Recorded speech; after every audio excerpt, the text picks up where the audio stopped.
Oke, saya tambahkan ya. Jadi kalau dari pembagian tiga tadi itu, agama, teokrasi, sekuler dan komunis, berarti bentuk negara kita itu agak aneh ya, karena tidak termasuk ke dalam tiga itu. Jadi sebenarnya harusnya ada empat gitu kan. Yang satu teokrasi, tadi dicontohkan Vatikan misalnya ya kan, atau mungkin Arab Saudi. Intinya adalah negara teokrasi itu negara yang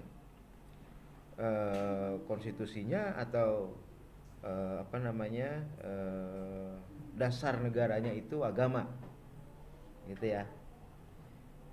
Eh, Berarti Indonesia bukan, karena kita tidak mendasarkan pada agama Islam atau agama Kristen atau agama Hindu atau Buddha, gitu ya. Nah, kedua itu negara tadi apa, sekuler. Ya, sekuler itu ya hal negara itu sepenuhnya merupakan perihal manusia gitu. Jadi tidak ada Tuhan sama sekali di situ. Tapi bukan berarti dia menolak, ya kan? Tapi tentang Tuhan diam di situ. Ya. Nah itu sekuler. Contohnya negara-negara Barat lah banyak yang sekuler. Kemudian ada negara komunis tadi dicontohkan itu. Komunis itu memang ya kalau komunis, kalau sebenarnya kalau penemunya ya Karl Marx itu, dia sama sekali tidak meniadakan Tuhan sebenarnya gitu. Tetapi kemudian negara komunis itu ya kemudian dikenal sebagai negara yang anti Tuhan, gitu ya.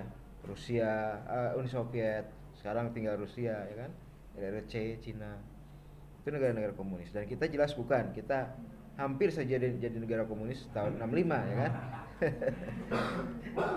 Tapi ya syukur alhamdulillah itu tidak terjadi ya kan.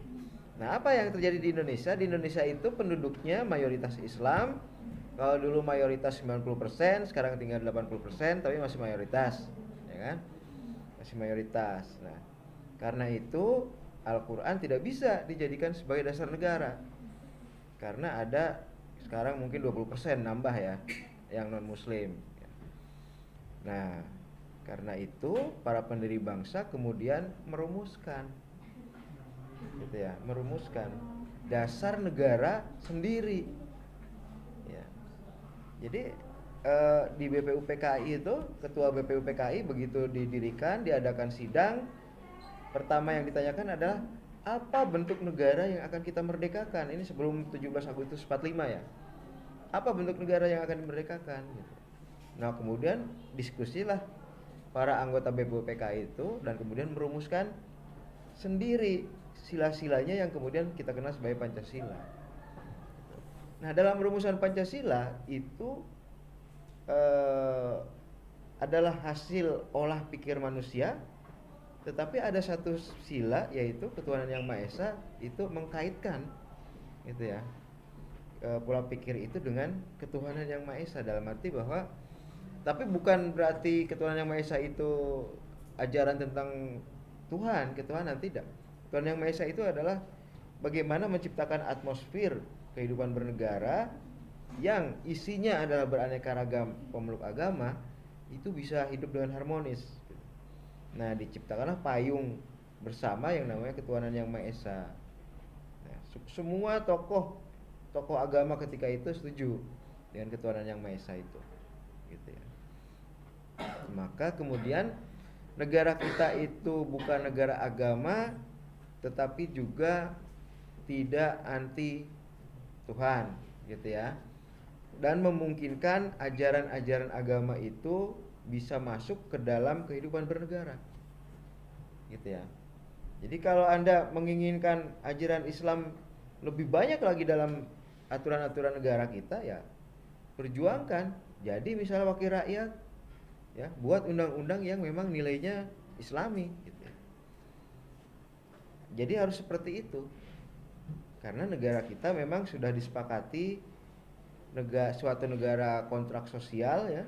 Bentuk kontrak sosialnya itu Pancasila, gitu.